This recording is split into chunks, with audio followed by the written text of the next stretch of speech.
तरह से चल रहे हैं, फायरिंग चल रही है 24 घंटे। ठीक है, हमें खाने पीने की सुविधा नहीं है, हमारे पास 2 दिन का खाना बच गया, इसके बाद नहीं पता हम क्या करेंगे क्या। रूस और यूक्रेन के बीच में चल रहे युद्ध के बीच बहुत से भारतीय वहां पर फंसे हुए हैं, जिनमें से ज़्यादातर बच्चे वहां पढ़ाई के लिए गए हुए हैं। हरियाणा के कुरुक्षेत्र से MBBS करने गए छात्र रमन बंसल ने वहां की आपकी बीती सुनाई। युद्ध के बीच 4 छात्र एक ही फ्लैट में रह रहे हैं, उनके पास खाने पीने का सामान खत्म होने वाला है। वहां से भारतीय छात्रों के साथ किस प्रकार का व्यवहार हो रहा है, इसके बारे में रमन बंसल ने बताया। यहाँ की कंडीशन बहुत ज्यादा खराब हो रही है, बहुत ज्यादा। हमें बाहर निकलने को बिल्कुल मना किया हुआ है, पूरा टाइम कर्फ्यू लगा रखा है 24 घंटे का। टैंक यहाँ पे पूरी तरह से चल रहे हैं, फायरिंग चल रही है 24 घंटे। ठीक है, हमें खाने पीने की सुविधा नहीं है, हमारे पास 2 दिन का खाना बच गया, इसके बाद नहीं पता हम क्या करेंगे क्या नहीं। इंडियन एम्बेसी से बात की है तो वो कोई हेल्प करने के लिए बिल्कुल मना कर दिया। वो कह रहे हैं कि हम घर के स्टूडेंट से बात ही नहीं कर रहे, उन्होंने बीच में ही फोन कट कर दिया। जो बच्चे ऑनलाइन, जो बच्चे किसी तरह बॉर्डर पे पहुंच रहे हैं, उनको साथ मारा पीटी की जा रही है, उनको हॉस्टेज बना के मारा जा रहा है, खाना पीना नहीं मिल रहा उनको। ठीक है, पैरों में छाले हो गए, उनको मतलब गन पॉइंट पे कि उनसे सामान खींचा जा रहा है। जो बच्चे यहाँ से रिस्क लेके वहां तक पहुंचने की कोशिश कर भी रहे हैं। जी सरकार से तो आप ये बताइए कि आप इस समय कहाँ पे रुके हुए हैं? अभी हम खारकीव में हैं, अभी हम फ्लैट के अंदर रुके हुए हैं क्योंकि हमें मेट्रो के अंदर जाने के लिए बोला हुआ था, लेकिन मेट्रो में इतनी ज्यादा भीड़ है, बहुत ज्यादा बंदा बंदे के ऊपर चढ़ने को हो रहा है, कोई फैसिलिटी नहीं है मेट्रो में भी। अब मेट्रो में भी ब्लास्ट करने शुरू कर दिए हैं। हम फ्लैट में फर्स्ट फ्लोर पे हैं, जहाँ पे बंकर भी है, वहाँ पे रुके हुए हैं। जी, तो आप ये बताइए कि खाने पीने की अगर व्यवस्था की बात करें तो कितनी आपके पास खाना था और अब खाने पीने के लिए क्या कुछ आपके पास?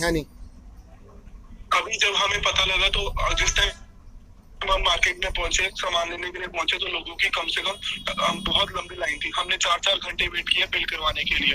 हम खाना सिर्फ बचा हुआ ले पाए, जितना बचा हुआ खाना था।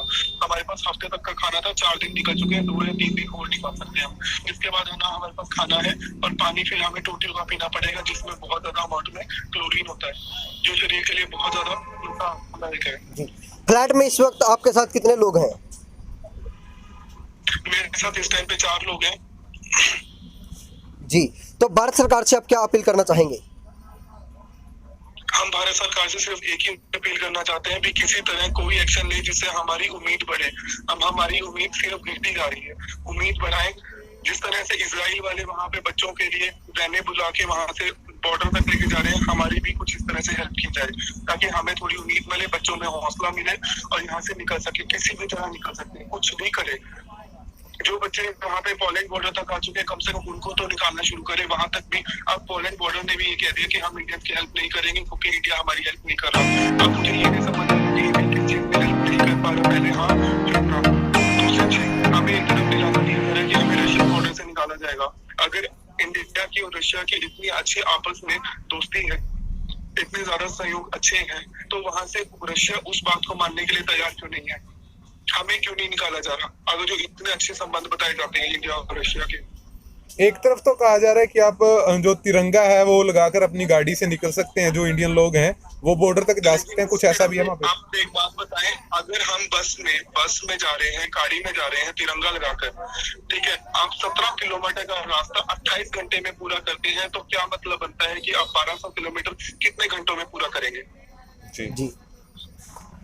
और दूसरी चीज, जो हाईवेज हैं उनके ऊपर ब्लास्ट हुए हैं, ठीक है, जो ब्रिजेस हैं उनके ऊपर ब्लास्ट हुए हैं, और जो वहाँ पे ट्रेन में जा रहे हैं वहाँ पे लूटपाट हो रही है। ठीक है, बीच में गाड़ियों को रोककर वहाँ पे बच्चों को छोड़ दिया, पैसे ले लिए, लूट लिया, उनको बोल दिया कि यहाँ से तुम जो करने जाओ, हमें अपने हमारे पैसे दो। बीच रास्ते में बच्चों को छोड़ दिया। बच्चे कितने पता नहीं कितने हजारों किलोमीटर चल के जा रहे हैं। बंसल, मेरे भतीजे का नाम रमन बंसल, खारकीव यूनिवर्सिटी में पढ़ रहा है वो बच्चा इस समय, और VN कराजिन यूनिवर्सिटी से है वो, 4th ईयर का बच्चा है, और इस समय फ्लैट के अंदर बुरी तरह से फंसा हुआ है। उसको किसी भी तरह की कोई सुरक्षा मुहैया नहीं करवाई जा रही, कोई खाना मुहैया नहीं करवाया जा रहा। बच्चा बुरी तरह से फंसा हुआ है। उसकी भारत सरकार से उम्मीद करता हूँ कि जल्द से जल्द उस बच्चे को भारत में वापस बुलाया जाए। मैं यही कहना चाहूँगा, बच्चे बहुत बुरी तरह से फंसे हुए हैं और उनकी हालत दिन पे दिन खराब होती जाती है।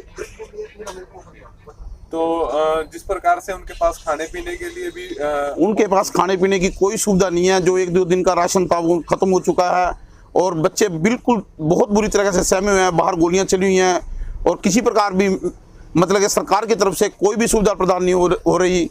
मैं सरकार से और मोदी जी से भी खास तौर से ये गुजारिश करूंगा भी बच्चों की शीघ्र से शीघ्र जितनी भी हो सके मतलब कि वो की जाए, भारत सरकार यहाँ बच्चे को पहुँचाया जाए। कितने सालों से बच्चा 4 साढ़े 4 साल से वहाँ पे रह रहा है। मतलब आपका नाम? यशपाल बंसल। आपका जो मेरा बेटा है रमन बंसल।